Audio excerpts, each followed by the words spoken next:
How to turn on or turn off keyboard alternative buttons and symbols on the Samsung Galaxy A15. First, let's return back to the home screen by tapping on the home button at the bottom of the screen. Then we swipe down at the top to open up quick settings. In here, tap on the settings icon. Next, we scroll down and then we tap on general management. Then we go down and tap on Samsung keyboard settings. Next, go down, then tap on layout. From here, we go to the top and tap on button and symbol layout.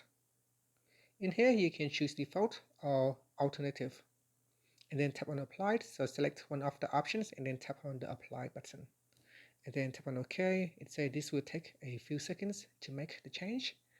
So we'll go back in here and go into layout and buttons and symbols. And you can see that it said that choose a layout for your buttons and symbols depending on your keyboard language. Default and alternative might be the same. And that's it. So once you select a format, you can see there will be an alternative keyboard available in some particular languages.